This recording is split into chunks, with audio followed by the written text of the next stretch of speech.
Hey YouTube, I'm Brian and I've been teaching head and figure drawing fundamentals for a very long time, well over 10 years, and today we're going to talk about structural gesture. Now, I want to be clear and just say that this is not a way of drawing that I came up with. It's something that I saw my instructors do. One instructor specifically did it a lot, and at most all I did was kind of like build on that. But what I did come up with was that terminology, the actual term structural gesture. There's a long story as to how that came about. I'm not going to tell it now, but I do want to talk about how it works and what it is. So I'm going to do just a quick figure drawing, which probably won't be that quick if I'm being honest. I always think they're going to be quick, but they end up being long usually. So this might be a little bit long, but hopefully it'll at least be interesting and you can learn something. And yeah, so we're just going to jump in and go for it. So let's take a look over here. And as you can see, got a drawing board. What I'm going to do initially here is I'm going to start with a few measurements just to get started. But to be clear, the goal isn't to do this every time forever, right? I specialize in teaching beginner to intermediate level students. And when you're first starting out, making a few measurements is very helpful.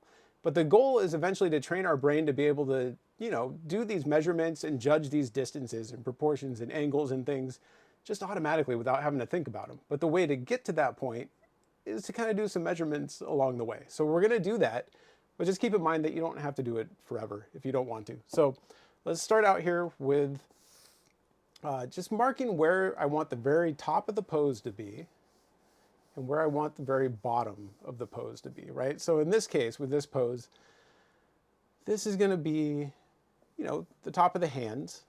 And then down here, maybe about here, we'll say is going to be the feet, very bottom of the foot. So from there then, I want to find the halfway point. But the problem is I want to find the halfway point based off of the head, not so much the hands. The head's a much easier measuring point. And in this case, the hands are up above his head. So we're just going to make another mark and just say, well, let's leave a little room up here for the hands and say his head is going to go about there. That's probably fine because we have room up here just in case the hands go a little bit higher. So not a big deal. So we've got top of the head here, bottom of the foot here. Next thing I'm going to do is divide this space in half between here and here. I want it to be exactly in half. So I'm just going to take my best guess and say, it's probably right about there. And then I'm going to measure and double check and say, is that actually the halfway point? No, it is not. So if we double that, I think the halfway point should be right about there, right? So I kind of just double checked it with a quick measurement. And now that seems pretty close. So I think that's our halfway point. And what I'm going to do with this halfway point then is I'm going to look at my reference photo over here. And I'm going to find the halfway point on there, which is roughly a little bit below the glute on the leg that's lifted up. A little bit below that is about the halfway point. And then I'm going to count how many heads it takes to get down to that halfway point. But I'm going to ignore the hair, which is a little tough. You can include the hair if you want. I'm going to ignore it and just say it's like 1, 2, 3, maybe 3.5 heads down to that halfway point, I would say, roughly. So if we zoom in here a little bit, that means we take this space here and divide this into 3.5 spaces, right? So I'm just, again, taking my best guess and saying, okay, we've got 1,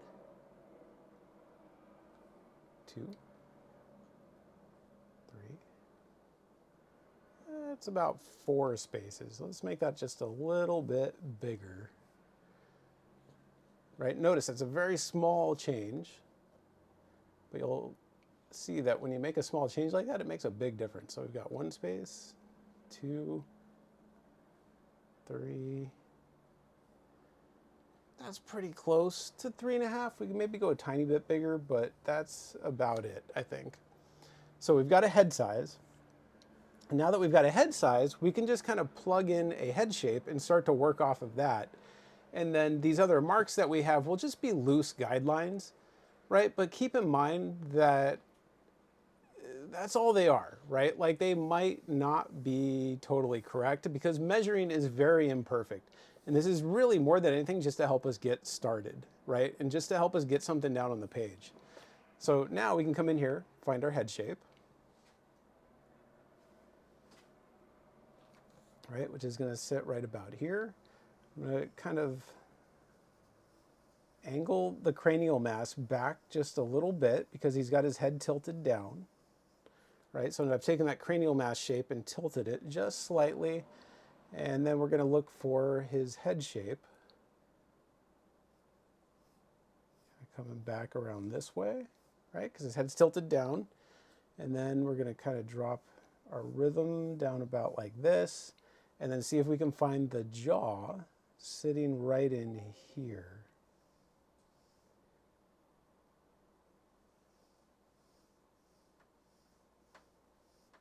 About like that. Might not be totally perfect, but this will certainly get us started, right? I think that's a good starting point. And it's roughly the right height, which is important. Okay, so from here then the neck, we can see it kind of dropping down this way. About like that, right? And then from there, we want to draw the head, neck, and shoulders, and maybe even a little bit of the arm just to get started. Now, this is a method of working from reference photos, right? What I'm doing right now. But you can use this with invention. The key, though, is that if you were to do that, you have to include a couple steps before this, which I'm leaving out because we're working from a reference photo. But if you did want to do that, you would have to develop the pose a little bit more with a much sketchier type of gesture, right? And maybe even try it out yourself a little bit, try some poses, you know, get the pose worked out, and then you can go refine it through these techniques and develop, you know, something that you can build on top of a little bit better. So just a note. So our neck dropping down this way, right? It's going to connect to the pit of the neck right about in here. Way off to the side over here. And then he's got his head leaned down. So what's happening is the collarbone is actually going up underneath his chin right here, right? So this collarbone is actually coming up and over like this, right up under the chin, and then bumping right into that shoulder, right? And so then we can see the shoulder then comes out this way and goes up, right? So we've got to judge the angle here. It's going to go that way, and then cuts over roughly about like that, right? Over on this side, we're not really seeing much of the collarbone because it's wrapping around the other side, right? Because he's like turned away from us a bit and he's got his arm raised up. But what we are seeing is a little bit more of the neck kind of poking out right here, right? Another muscle on the side of the neck. And then we get the shoulder kind of bumped right up against there, right? And kind of coming out this direction, right? So again, we have to judge this angle here very carefully. Comes out. And then it's going to go over this direction. Roughly about like that. Okay, so we've got our head, our neck, the beginning of the shoulders. Not even the beginning, really. More the actual shoulders. They're just like rotated away from us. And then from here, we start to see kind of where the connection for the arm is going to kind of come back this way a little bit. Kind of like that. And then in this case, it's going to wrap around kind of like this. So this is enough that we can start to build our gesture now, right? And we can start really kind of focusing on gesture. So with gesture, we want our lines to be very like long type lines, and they need to kind of flow, right? So we want to use C curves and straights.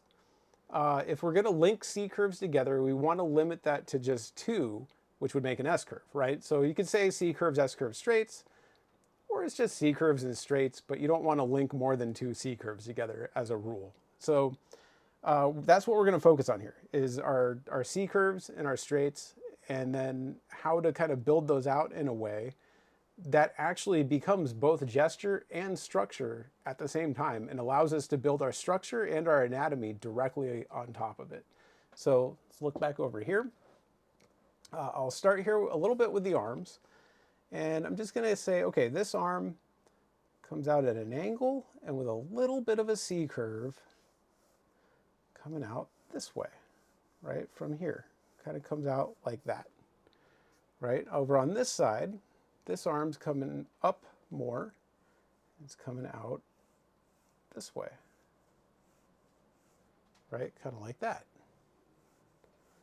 Now, once we have these in place, then we can start to judge the width of the arm, right? And so we can kind of say, well, we could immediately come in here and kind of judge that width and kind of do it in relation to the parts that we have, right? We will be judging the width in relation to the head and the chest and shoulders, or we could wait a second and come back to that. We'll do a little bit of both. I'll come back to this one just so you can see a couple different ways of doing this. But what I'm looking for is the width of the elbow, right? From the tendon of the bicep down to the bottom of the elbow, or maybe the bottom of like the medial head of the tricep, however you want to look at it. We want to find a nice width for that, which is going to come right back in that way. You know, same thing with this. I mean, we would just be the same idea here, which would be kind of like that. Right, but notice, nice C curves. C curve, C curve. So anytime I put a C curve down on one side, we want to mimic that with a similar C curve on the other side. It might bend a little more or a little less, but they're going to bend basically the same direction. Same thing here, two C curves bending the same direction. Okay, so if we move down to the center line then, things get a little trickier because there's a major bend in his torso. So the first thing I'm going to look at is what direction is the sternum going, right? The sternum is the center point of the rib cage where the ribs kind of come together and meet right in the middle of the chest. That's going to tell me the direction that the rib cage is angled. And in this case, it's going this way a bit, right? It's kind of going that way. So our center line is going to start out doing this, and then it's going to angle back this way, right? Kind of like that. But how far and where does this end? Well, I'm going to use a plumb line, and it's going to end at the pubic bone, right? So I'm going to just draw a line straight up and say, well, the pubic bone aligns roughly with the bottom of his chin, or the end of his chin, which is right about here. So it's also going to sit at a bit of an angle, right? Kind of like that. Because the hips are angled, right? So we want to angle that bone along with them. Once we have this in place, then we can start looking for the rest of the gesture for the torso. Similar to the arms, I'm going to look for a similar curve to this on this outside part over here, and I'm going to align it with this part of the shoulder. I'm just going to follow it down this way. Kind of like that. Now on this side, I'm going to go the opposite direction. And what I'm building here is, I don't know, you'll see a lot of different explanations for this. Some places call it like a flour sack or like a potato sack or something. Some places call it like a bean. But really, it's just a concept for the torso, which is that as the torso bends one way or the other, whoops, you get one side that's more compressed and another side that's more like kind of stretched a bit, right? So say we've got this side doing that, this side's going to be more compressed, right? We get something kind of like this, where it's like bent, and we get a compressed side, and we can even add like a little bit of extra compression here to like make it really look like it's compressed.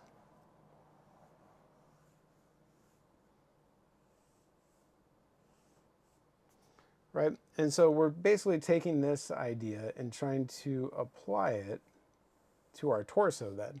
which obviously is a much more complex shape. But you can see the start of it here, right? We've basically got this part and this part. So now we need to figure out how do we get this section? Well, I'm going to look to the lat, right, the latissimus, which is coming way out over here. And we can see it starts kind of just under this part of the arm here. And it's going to kind of swing back in this way, right? It's doing that. And then we see the hip swinging back out this way, right? Kind of like that. There's a little flat part right in there.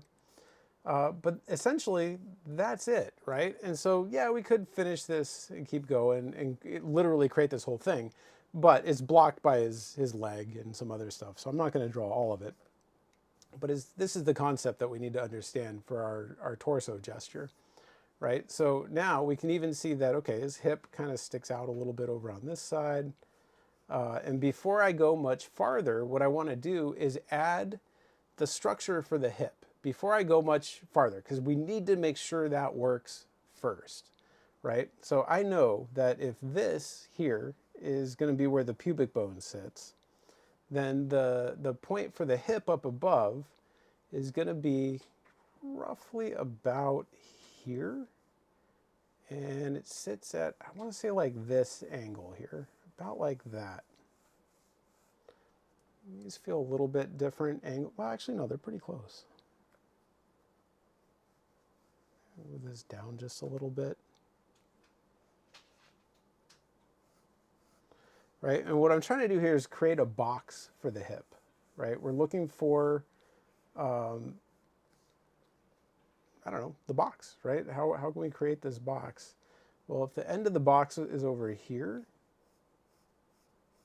and the center of the box we've established is right here, then we can kind of like duplicate this side, right? And make it a little bigger. And we know the other side of the box is probably about here.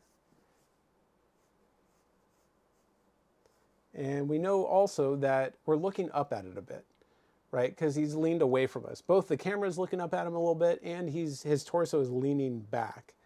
So what we're going to get then is this box kind of doing this.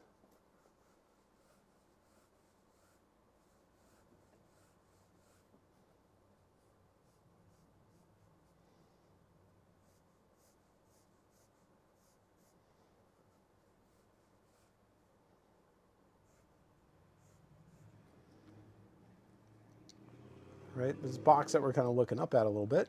Then, you know, if we want to, we could even draw the bottom of it to really show like, no, we're really seeing the bottom of this thing here, right? Kind of like that. I don't always draw the bottom of the box because, you know, it's going to get covered by stuff. But as an exercise, it's good to understand, you know, that's what we're seeing here. So I'm going to draw it right now. And then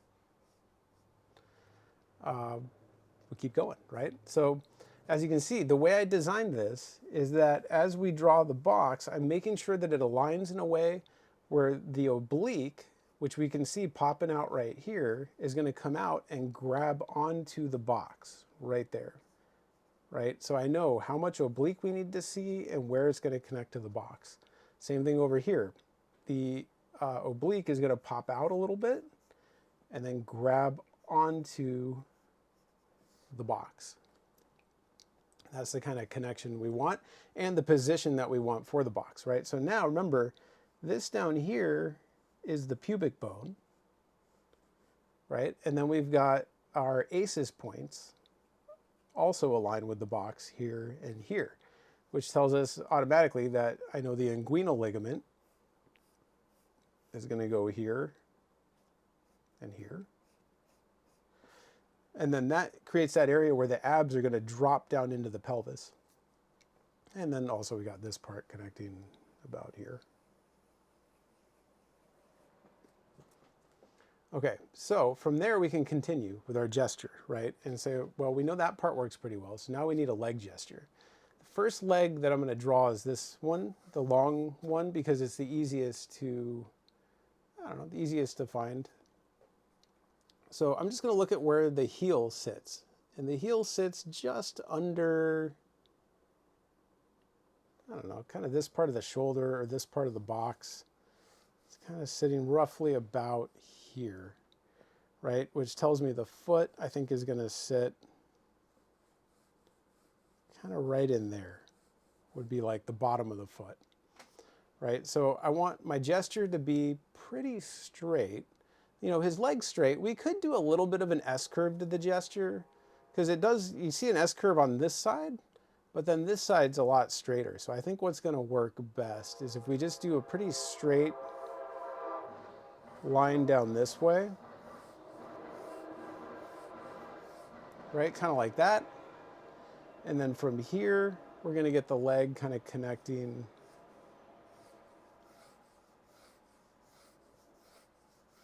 down that way.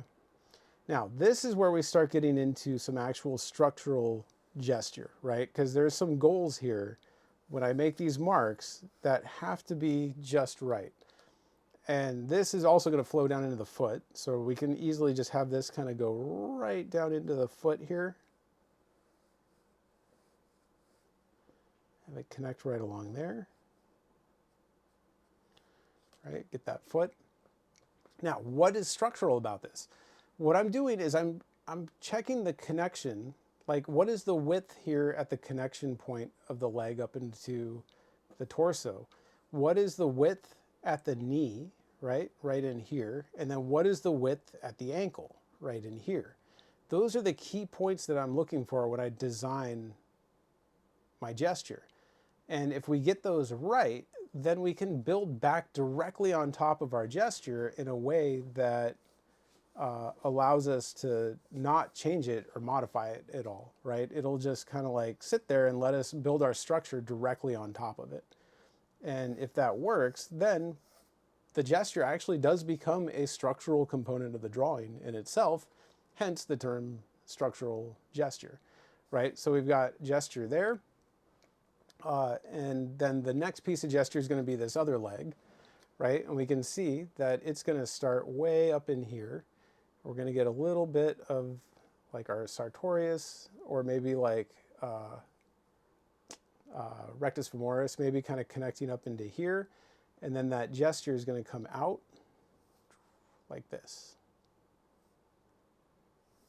right? And it goes up pretty high. The top of the knee, if we use a plumb line, the top of the knee is about level with this little point right here, right? So that knee needs to go up pretty high. So it needs to come way up here, right? Kind of like that, kind of connecting down into there. And then we can come in here and say, well, how far out does it go? It goes out just a little bit past the elbow, right? So if our elbow is going to be probably about here, then we go just out past that a little bit. I would say our knee probably sits about here. So we'll add, again, a little bit of structure for the bent knee, right? Kind of comes out, comes down this way a bit, cuts back in a little bit, right? And then from there, we get back into gesture. And in this case, the tibia, it's a little bent kind of up near the top where the head of the tibia is, and a little bit at the bottom, but generally in between. It's a very straight bone. So I'm just going to kind of judge the angle of the bone here. Say it's kind of doing this. It's kind of coming back that way, right? And then from there, it's going to sweep right down into the foot, about like that.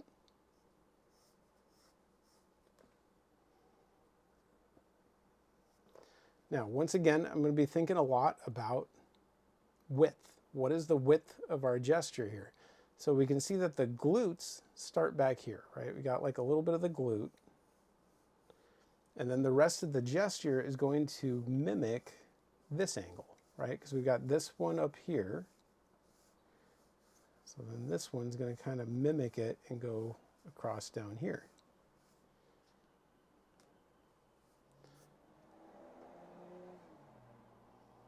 Same thing out here.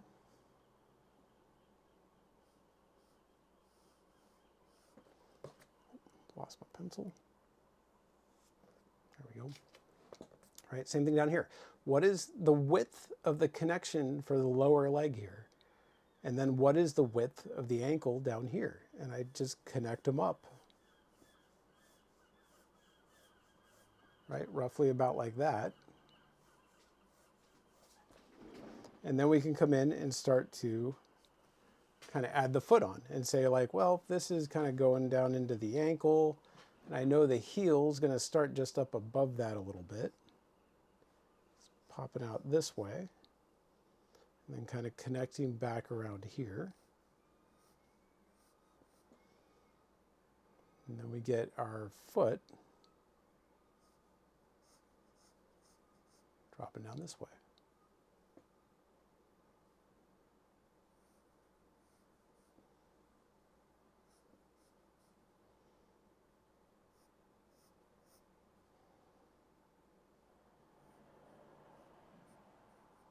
Some toes coming out here a little bit.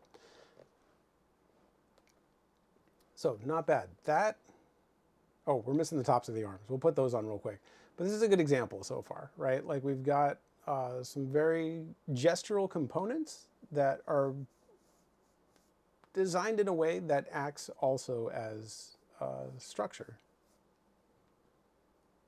Just adjusting the box real quick, right? Then we can come up here and kind of complete the arms and say, okay, we know that our elbow is going to sit roughly up here about, and I know that the ulna is a very straight bone, so we can just judge the angle of the upper arm and draw a straight line from the elbow out to where the wrist is going to be, right, which goes out that way, kind of like that, you know. And then I know this hand is going to sit kind of up in here.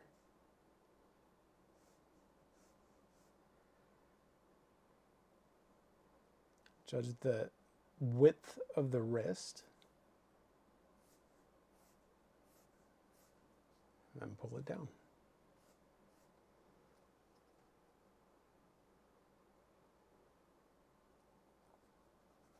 Up just a little bit maybe.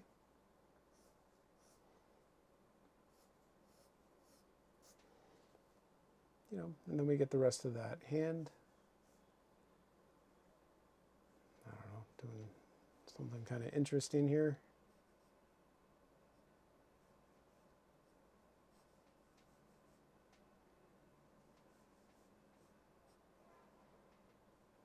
I'm not going to draw the whole thing, but it's, you know, doing some stuff.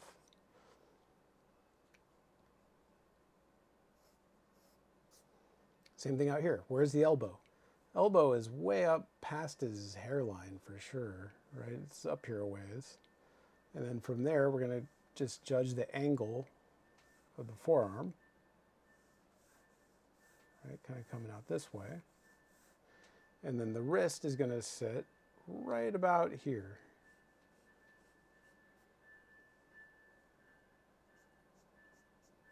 And then his hand is kind of like turned back towards us, right? So his hand's kind of just sitting like right in here. And then we judge from the width of the wrist back to the arm.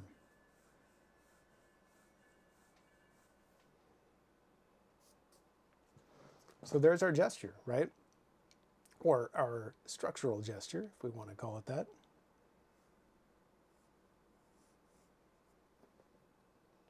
Heel got a little large. So now, as you're about to see, we can go back here and build our structure directly on top of this, right? And so we can come in here, we can start with the arms, because they're usually the, I wouldn't say the easiest, but in this case, they've got like a nice structural element to them, where this arm is going away from us, and then the upper part is leaned back towards us, right? So I want to think in terms of cylinders and blocks, and we want to establish how things are sitting in three-dimensional space. So I'm going to say, okay, this is kind of a cylinder sitting right up in here.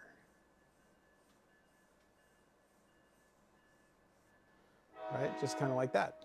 Oh, sorry, trains are pretty loud here. The new office is very close to the train station. Right, this is leaned back towards us. So now our structural components are going this way.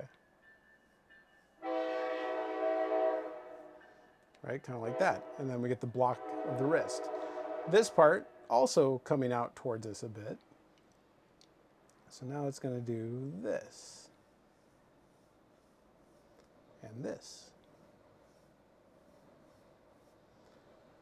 Right, we're taking it and making sure it exists in space properly. This part's leaned away from us a little bit.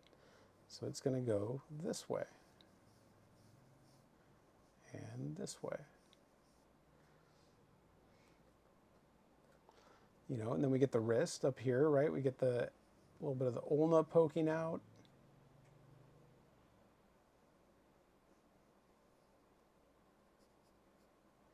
Kind of like right up in there. You know, for here, right, I'm going to judge just roughly about where I think the height of the pec is going to sit, you know, or the chest. And then I'm going to wrap a line around here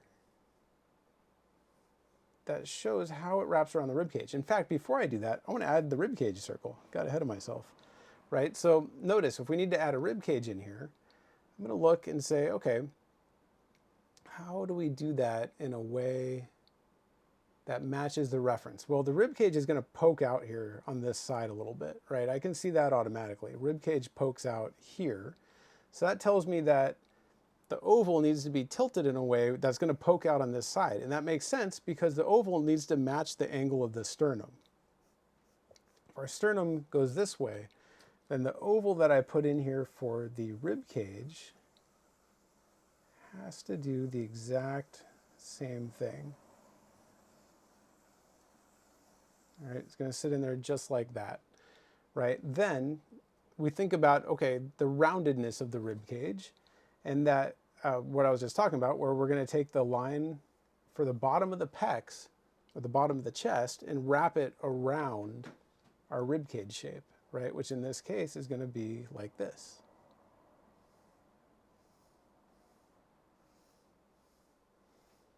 Just like that.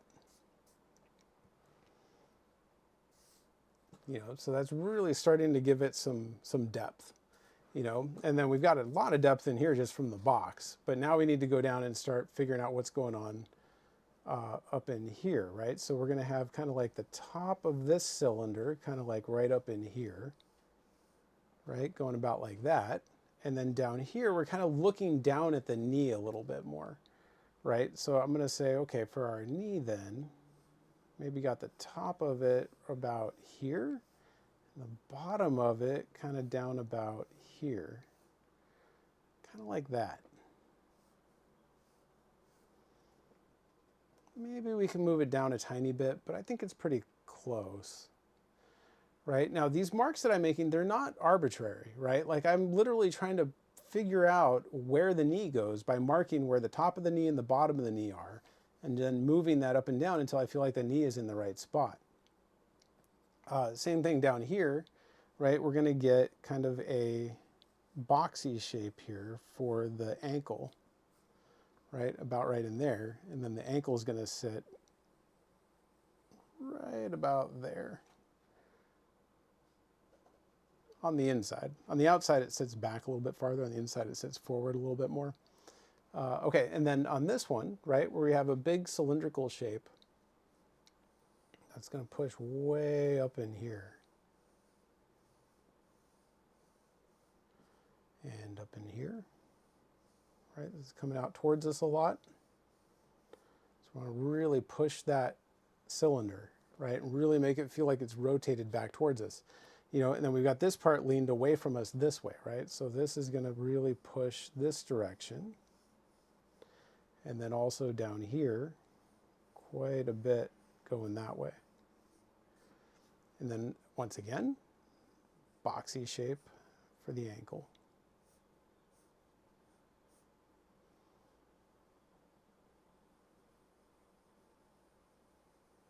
It's going to go right about there. So as you can see, if we build our gesture just right, then we can go back and build directly on top of it with our structure without having to change any of it, right? I mean, that's the whole goal of structural gesture, is using gesture in a way where we don't have to constantly redo it or change it, right? Like if we draw our gesture only to then have the ankle be too thin and have to just basically redraw the whole thing, then what was the point of the gesture in the first place if you end up just having to completely move and redraw something, right?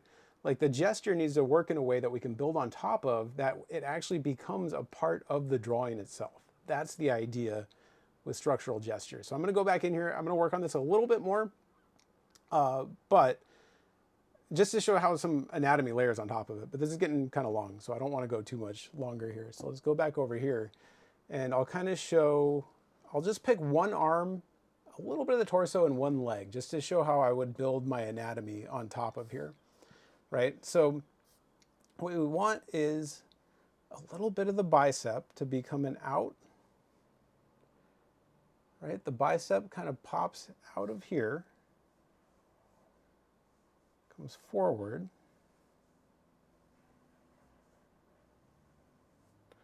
and then it drops down. And notice the tendon for the bicep connects directly into our gesture line here. Boom, just like that. Goes from our gesture here, up and over and down and back to our gesture, right? So even though we're adding anatomy, our gesture is still visible in the final product, right? Same thing down here. We have our elbow coming down this way, and then the long head of the tricep, we see it kind of start to drop down this way a bit, and then it pops back up, right? Kind of like that. And then it connects back into our gesture again, right in here.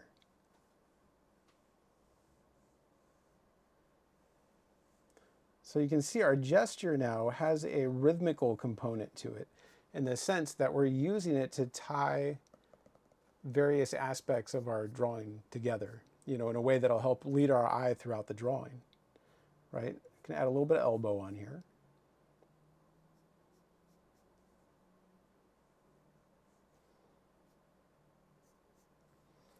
Right? And then for the forearm, we're going to have a little bit of the extensors kind of popping out this way. And then kind of connecting back onto here. And of course, connecting to our gesture. Just like that, right? On the inside, we get our flexors coming down and kind of connecting in like this, kind of coming down this way, and then we're getting a little bit of the pronator kind of like right in there, which kind of complicates things a little bit. I'm just going to let this come right into here and just kind of let it stop there. But there's a little bit more to it, that we could add pretty easily, or would have to add if we kept going. Because in this case, the pronator is kind of coming up and wrapping around right in here, and it's disrupting that little part of the rhythm. So we can modify things if we want to make them even more rhythmical. I'm not going to get into this arm too much. I don't want to spend too much time on anatomy here, other than to show what we can do with it. Okay, so here for the rib cage and the chest and stuff, right? We've got our rhythm starting up here. And so that's going to kind of wrap around and in just a little bit. And then it drops down. And then the chest connects right up in here, right? It connects right onto this line. Back up this way, right? And then on this side, we have it coming down this way, connecting back onto this line, right? And then up on here, we have this coming along our rhythm line again, or our gesture line. And then it kind of wraps down and around coracobrachialis, kind of like back around this way. And it kind of drops under a little bit and then comes back like this. This is a little bit more complex. Right? Drops down and then connects into our rhythm line here again. right across there. Okay, so then we're going to get a little bit of rib cage poking out here, right? We got this part coming down. Remember, our rib cage is coming out kind of from behind here, cutting back in, and then hitting this little bit of oblique here. I'm going to shrink here just a little bit.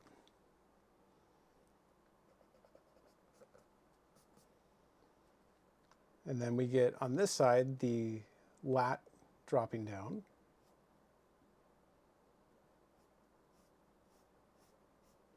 Right, cuts in just a little bit, and then we get kind of like that part where it dips back this way.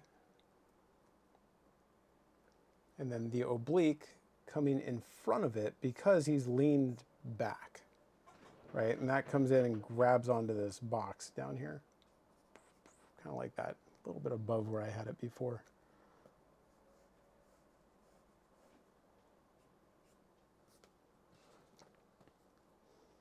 And I'm not going to add the abs in right now, but they basically just go right in this space, right? Remember, they connect down to the pubic bone, and they start up in here, kind of where the opening of the rib cage is. And then they would basically just fill in this space right here, right? Kind of like that. They would go about right in there. Pull that up a little bit. But we don't want to spend too much time on that right now. What I do want to show is what I would do with this lower leg, right? Which is, if this is the knee, again, if we were really careful, we judge the width properly, we should be able to come in here and find where the sartorius starts right up here, and how that's going to come back, connect around this knee, back here, and then it kind of connects down into here. I mean, that looks a little bit odd, but trust me, the sartorius comes back, wraps around, and connects to the tibia right in here. And then on this side, we get kind of like the front part of the knee, where it's kind of like poking out a bit, and then maybe we get a little bit of the tibia down here.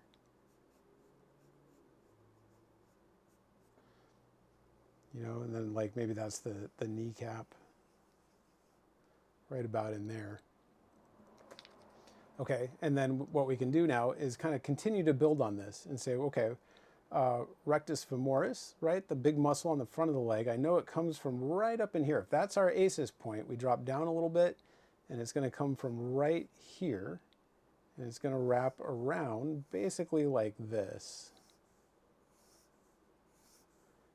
Right, kind of like that, and then we're seeing maybe a little bit of like the lateralis or something, kind of cut down past it, just ever so slightly, and then we can add a little bit of the hip flexor and a little bit of the gluteus medius in here, right? Maybe we get a little bit of hip flexor coming around, and a little bit of medius, but not very much. I mean, they're just barely showing. Right, kind of like right up on there. And then as we work our way down, oh, and you can see the adductors and like the hamstring right back here literally just follows right where our rhythm line is. I mean, I can just use that line for that part of the leg right there, and it works just fine. You know, so for the lower leg, all we have to do now is just add the calf, right, which starts right here where our gesture line is, comes out, cuts back in, right? And then we hit the sartorius. It comes down here, back to the width of our gesture, and then the ankle, or the heel, sorry, pops back out that way. Just like that.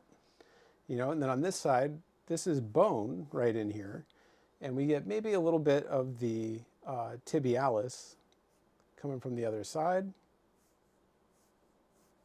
kind of connecting in this way. And then a little bit of bone popping out from under there. So that is the idea for structural gesture. As you can see, the whole idea is that we want to use gesture in a way that we can build directly on top of, you know, and without having to change anything or modify anything, right? We need to be able to just kind of go in and just have each step layer on top of the last one and have each step work with the one before it in a way where we actually can layer information on top of it and even let our gesture show through in the final product. Really, if we do this correctly, that's the idea. So that is a very brief introduction to structural gesture, and hopefully, just lets you know what it is and how it works and kind of what my goal is when I'm trying to do that. That's pretty much it. So thank you for watching. I appreciate it. I will see you next time. Bye.